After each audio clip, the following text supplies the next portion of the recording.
അപ്പോൾ നമ്മൾ ഡീപ്പിനെ കുറിച്ചിട്ടാണ് പറയേണ്ടായിരുന്നത് അല്ലേ? എന്താണ്?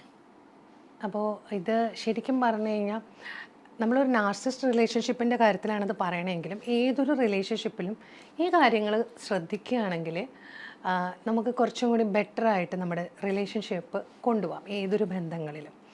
അപ്പോൾ എന്താണ് എന്നുള്ളതാണ്, അത് രണ്ടും തമ്മിലുള്ള വ്യത്യാസമാണ് ഞാൻ പറയുന്നത്. ഒന്ന്, നമ്മൾ ഒരു ഡീപ്പായി പോകരുത് എന്നുള്ളതുകൊണ്ട് ഉദ്ദേശിക്കുന്നില്ല. ഈ ഡി എന്ന് പറയുമ്പോൾ നമ്മൾ ഡിഫെൻഡ് ചെയ്യേണ്ട ആവശ്യമില്ല, നമ്മൾ എതിർത്ത് സംസാരിക്കുക. അതായത് പ്രത്യേകിച്ച് ഇങ്ങനത്തെ നാർസിസ്റ്റ് ആയിട്ടുള്ള ആൾക്കാരുടെ അടുത്ത് നമ്മളത് അങ്ങനെയല്ല ഇതല്ല നമ്മൾ അവരെ ഡിഫെൻഡ് ചെയ്ത് സംസാരിച്ച് അത് മുന്നോട്ട് പോകും തോറും എന്താ കുഴപ്പമെന്ന് വെച്ച് കഴിഞ്ഞാൽ അത് അവർ അക്സെപ്റ്റ് ചെയ്യാൻ റെഡിയല്ല. മറ്റ് സാധാരണ റിലേഷൻഷിപ്പിൽ നമ്മൾ കാര്യങ്ങളും പ്രശ്നങ്ങളെക്കുറിച്ചൊക്കെ സംസാരിച്ച് അതിലെന്താണെന്നൊക്കെ സോൾവ് ചെയ്യാൻ നോക്കുമ്പോൾ അത് ഓക്കെ ആവും. പക്ഷേ ഏതൊരു റിലേഷൻഷിപ്പിലും ഉണ്ടാകുന്നൊരു കോമൺ കാര്യമാണ്, ഒരു പ്രശ്നം ഉണ്ടായിരിക്കുന്ന സമയത്ത് നമ്മൾ അതിനോട് എതിർത്ത് സംസാരിക്കുക